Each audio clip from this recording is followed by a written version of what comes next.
Welcome in another edition of the Dirt Racing Podcast. Let's get started.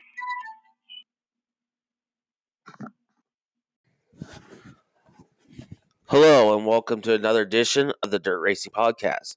Today's edition will be a little different as all the news and scheduling updates we're saving for next week's show about PRI.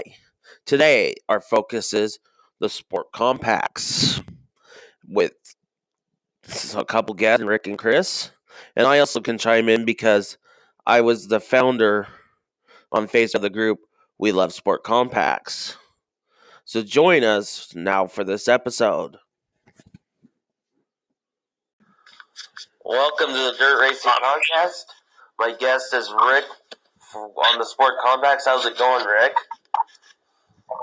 It's a wonderful day down here in Texas. How about the Midwest? Cold. If it's anything like down here, What was that? I said if it's anything like what we're dealing with down here, then you guys are definitely cold up there. Yeah. I'm ready to go racing. Yes, absolutely. Anyways, you run what's the name of your group you run again? Southern Sport Compacts. Because this show's all about Sport Compacts. We also have We Love Sport Compacts. Yes. And basically we try to help each other out. Correct. We feed off of each other pretty well, it seems like. Yep.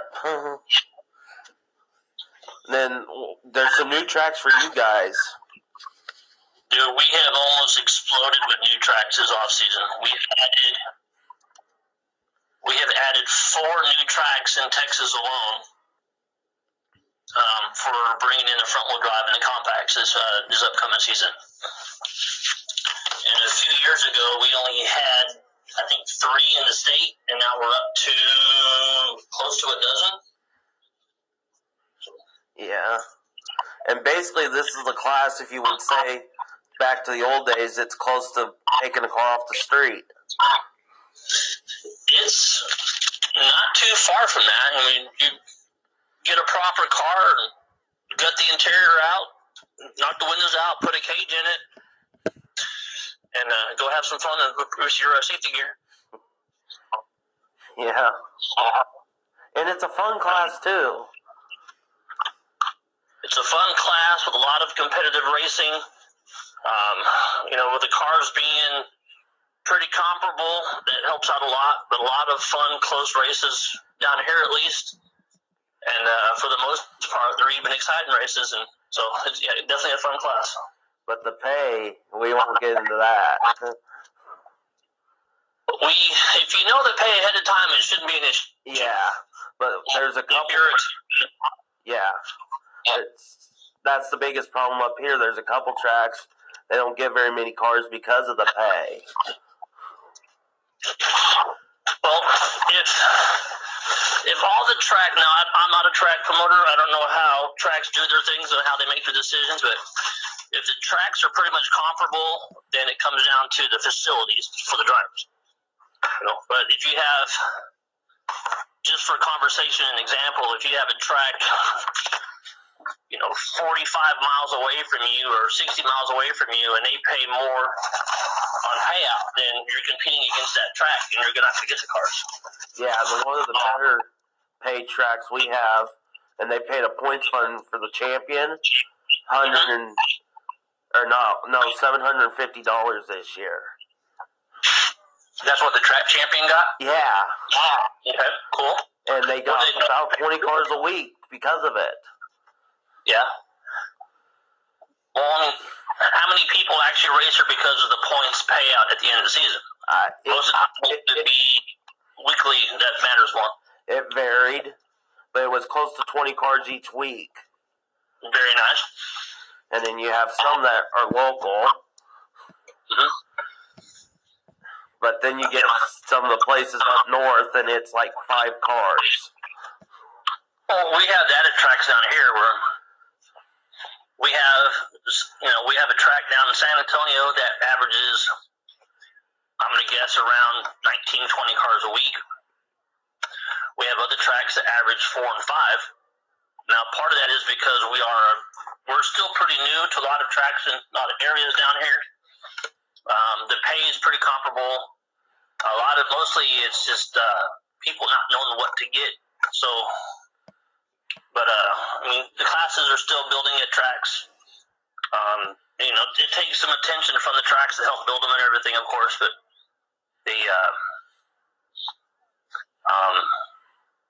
but yeah, it seems like a lot of tracks have a hard time having a full field on the front wheel drives. Yeah, and there's so many different tracks too. That helps you, but it also hurts you. Absolutely. Yeah. Mm-hmm. And then, of course, we have two big races in the state. They moved the USRA race championship. It's no longer in Iowa? Yeah, it is. It's at Hamilton County. That. And then, of course, Super Nationals in Boone. Which they treated everybody a little nicer this year than the year before. Yeah, they actually allowed them to race? Yeah, because of the rain and stuff the year before. Yeah. Yep. And then it just helps to get these groups to promote. And that's what I love about your guys and the other, is we work well together. Yes. Yeah, I think we actually have some drivers this upcoming season that are actually making a trip up to Boone. Yeah. For the first time. And I think we've had maybe one car ever make the feature at Boone from Texas. Yeah. Tech, they were so picky this past year. That's good. They need to be picky. That's about the only time they are. That's fine. Yeah. Yeah. And then you did a big race yourself. Mm-hmm. Well, yeah, we don't really have a whole lot down here that caters to a true big race. We got, most of the tracks that we run at or have the option of running at down here, on their big shows offer a bigger payout. But then we held our first inaugural Rabbit Rundown, which at Big O Speedway in Ennis, and they branded a $1,000 to win with the qualifiers, of course. And then we had our bump and run / Australian Pursuit style rundown after that, which was pretty cool. And actually, a guy from Oklahoma won that. So, good times. Yeah. It's just, you go hang out with your friends, race, and that's the part I love. Yes. And we've got a close enough group down here that we've got maybe 18, 20 drivers that any given time need help, someone's there to help out. And it's not like we all live in the same neighborhood. We live, I got one driver that lives about 5 miles away from me. The next closest driver is 60 miles or so away from me. But, if I need help on something, or especially if I'm stuck on the side of the road or whatever, we got a close enough group that I know that I can get help, and I've actually gotten help from another driver and everything. And that's what we call, the mentality, that's what we call our mafia down here. Of, drivers helping each other out, be it at the track, away from the track, or completely away from racing altogether. So I think that's one thing that we have that benefits from other classes. We have drivers that want the other drivers on the track, and if you don't have cars on the track, what are you racing? Exactly. And then I know up here, it's some of the tracks just try to go against each other. Well, we have that here. You're always going to have that. The tracks are competing. Like I said earlier, I think it helps the track, but also hurts the track. There's always drama. There's always going to be negativity. But, if people would work together, tracks, again, I'm not a promoter, so I don't know the behind the scenes of the track. I know a little bit, done work last year as the tech and the person who ran the Hornet class at Big O. But so there's a lot of things behind the scenes that we don't know about. But yeah, when the tracks compete against each other, that makes it difficult. Yeah. And then it's like, okay, one track, I won't name the name, purposely went against another track because he got fired at the track at running it. That makes sense. Yeah, it's just he tried to, and then he scheduled, oh, well, they had a race. I'll just have my big race too.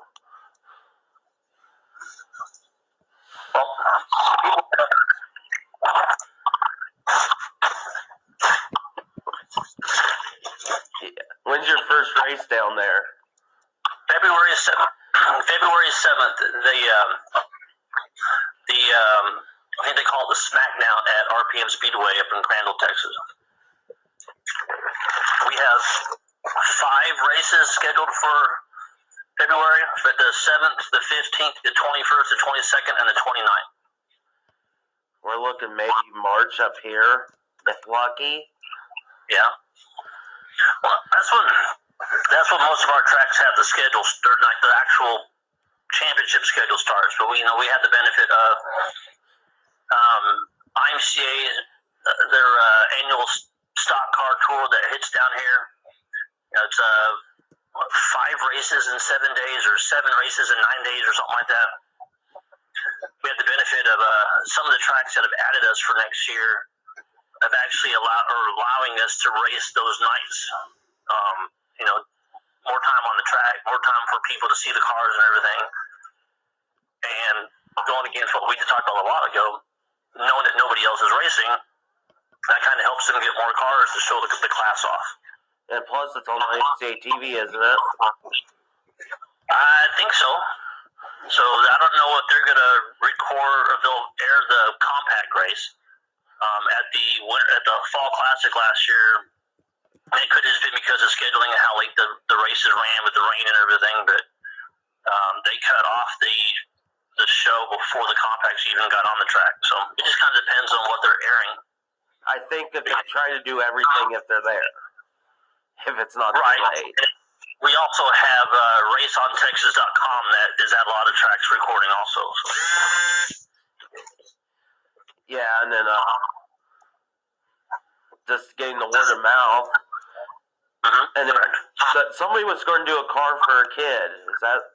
Did I read that right? Was trying to help a kid out? As far as a compact? Yeah, in your guys' group? No, I don't know about a car for a kid. I know that the guys that run RPM, and RPM is one of the tracks that are adding us this year, and they're adding us as the USRA tuners. They'll be they were our first announced USRA track, and they're doing it. They're working with the local school district, and the school is in their shop program is actually building a car that will be raffled off after it's complete. Okay, that's why I didn't know all the details. Yeah. So we got out there on the group and we tried to help find a car that someone was willing to donate and everything. And like I said, the school program itself, they're actually going to do the full build. Day Motorsports is on board to help them out as far as getting parts and stuff.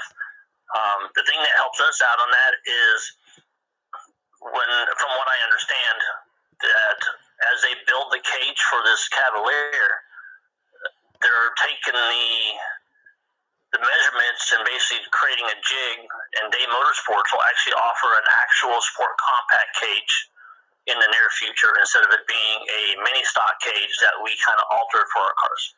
Okay. So there's good things coming out of it for the community, for the track, for the drivers, and everything. So it's a really cool program that the Kevins up at RPM Speedway are doing on that. I'm trying to think which Kevin that is. Kevin Rogers and Kevin Sester. Yeah, I knew which one. I couldn't remember. Yep. And in Casey Hares that's where you go, the hashtag Wheelman. Yeah.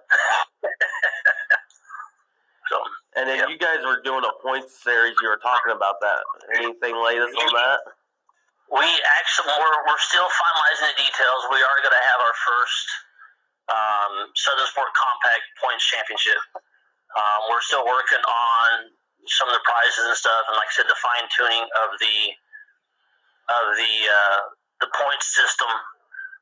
We are going to make it limited to a certain number of drivers. It is a buy-in, so it's completely on the drivers. So, and it'll run from February 1st to the end of October, and then it's a normal point system, 1st through 20th. If you're finished 21st at a track, then you get 20th point spot. Yeah. We're creating bonus point systems in there. We also have penalty points in there for some of the stupid stuff we can do.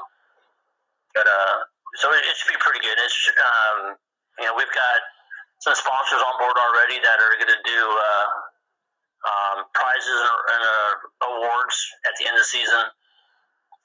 So we've got, like I said, just got some details going on, but we're finalizing it, and we should have that rolled out here by the end of the month, so everyone can start figuring out what they want to do. And the cool thing about this one, we took the idea off of what you guys did at the We Love Sport Compacts page last year. It was a nightmare each week to figure out. Right. So what we're doing, and that's one reason why we're doing a limited number of drivers. We're not letting just everybody in. We're only letting the first 20 or 30, whichever we end up with. So we don't have so much to track down, because we all live lives, and we're not going to spend 24/7. Like you said, it was a nightmare, and I live enough nightmares. I don't need to live one in racing.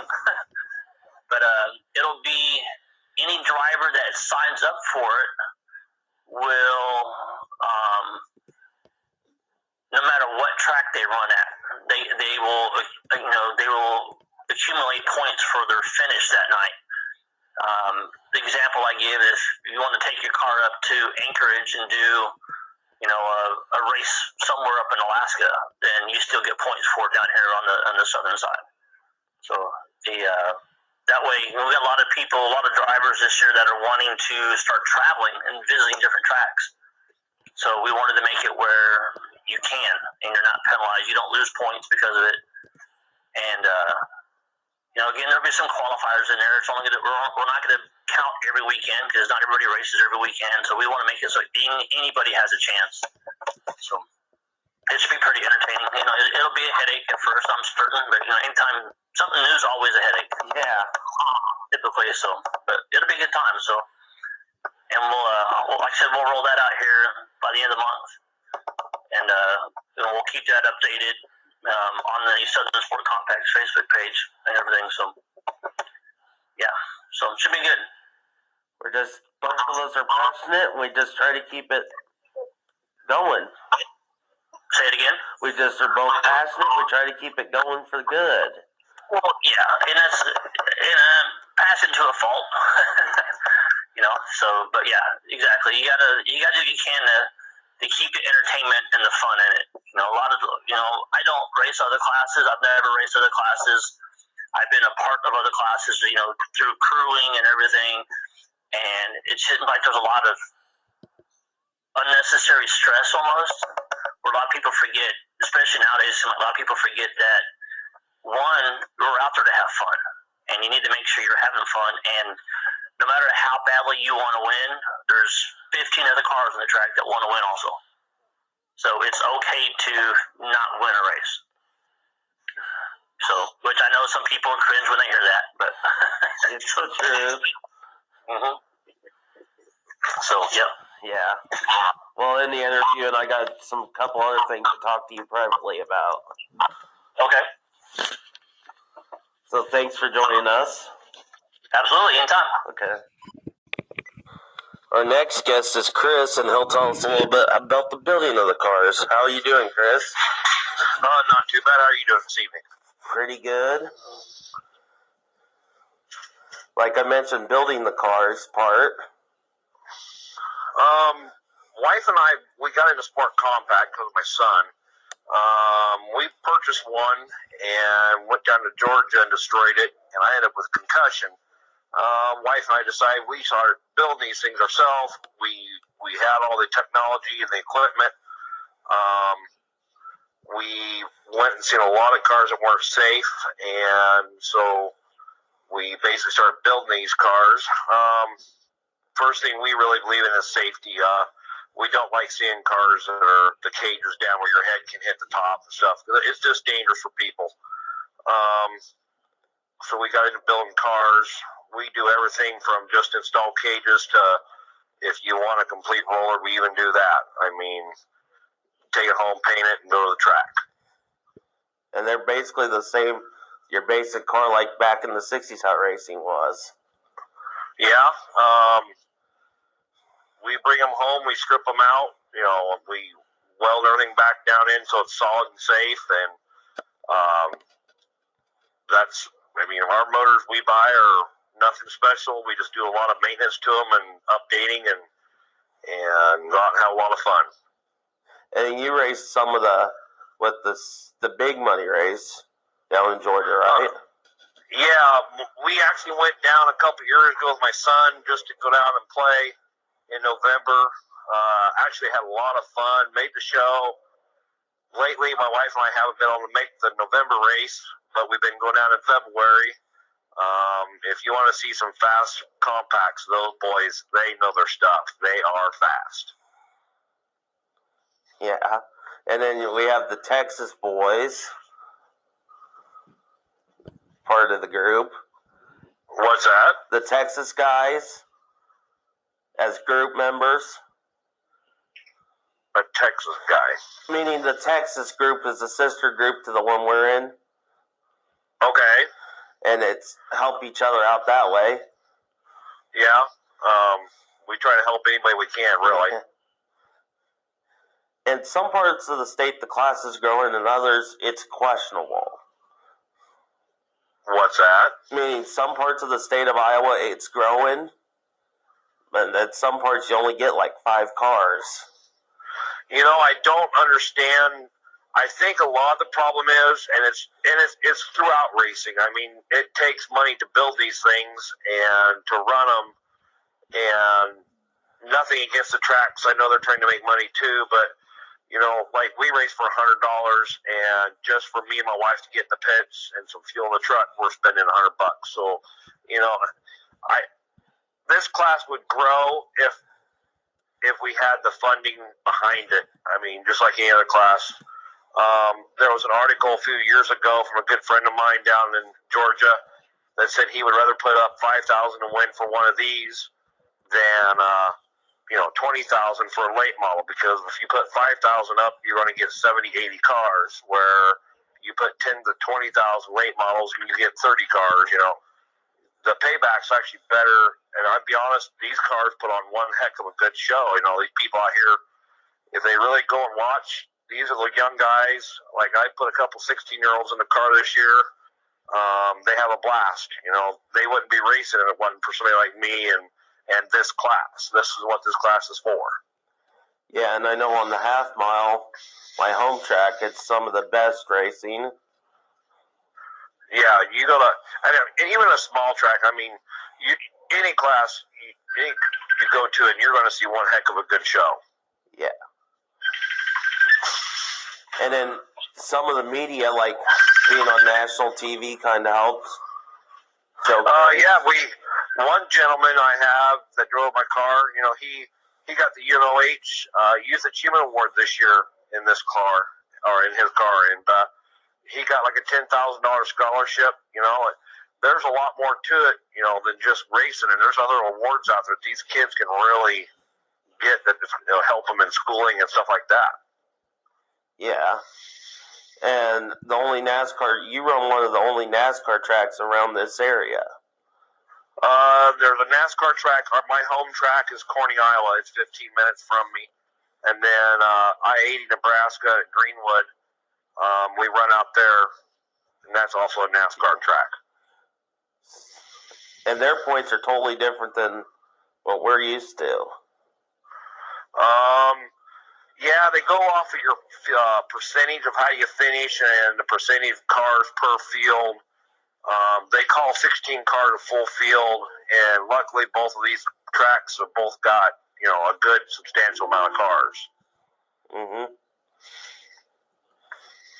And then he represent the one kid, I forget his name, represent a couple weeks ago the state of Iowa.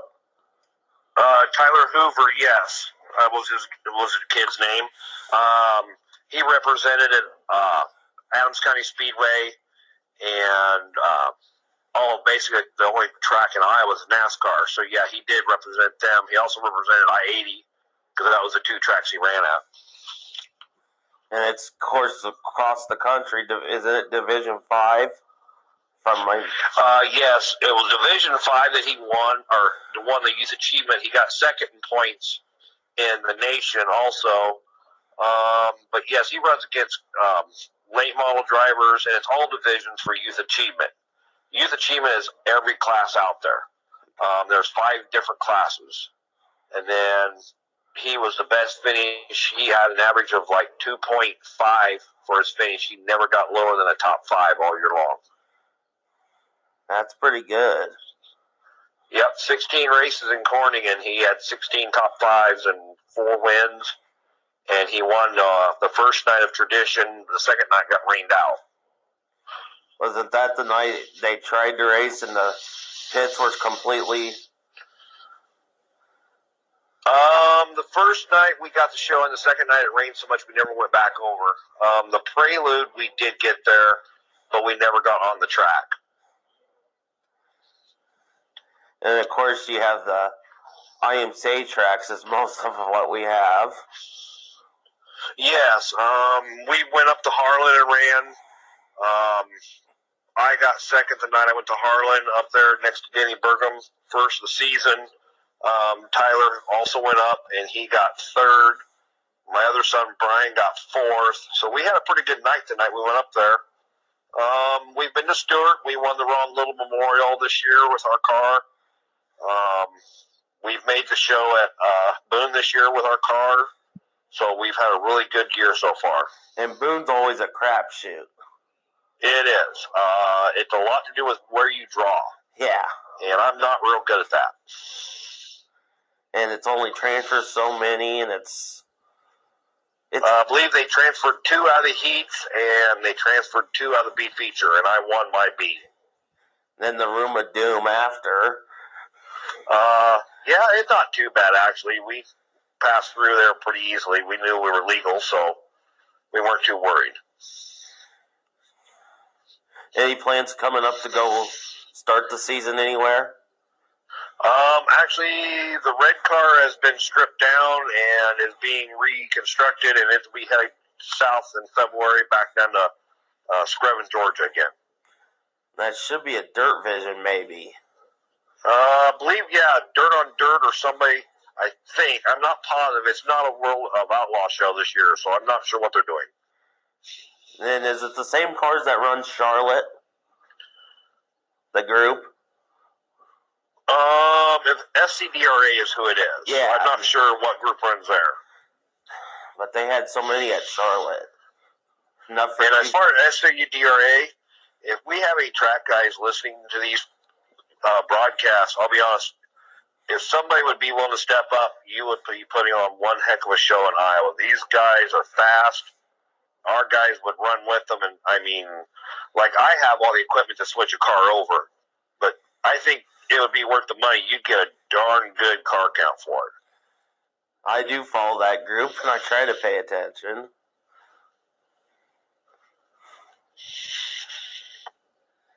We appreciate you.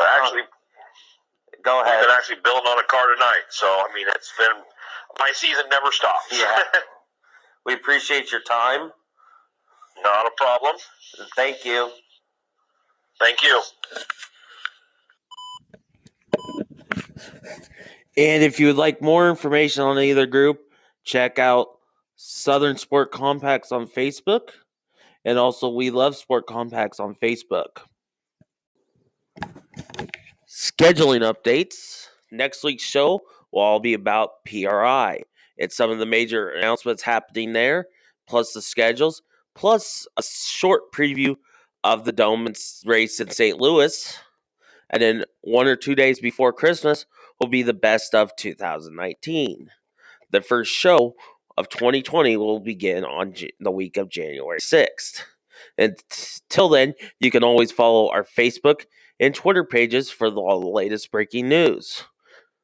And thanks as always for listening. This has been another edition of the Dirt Racing Podcast.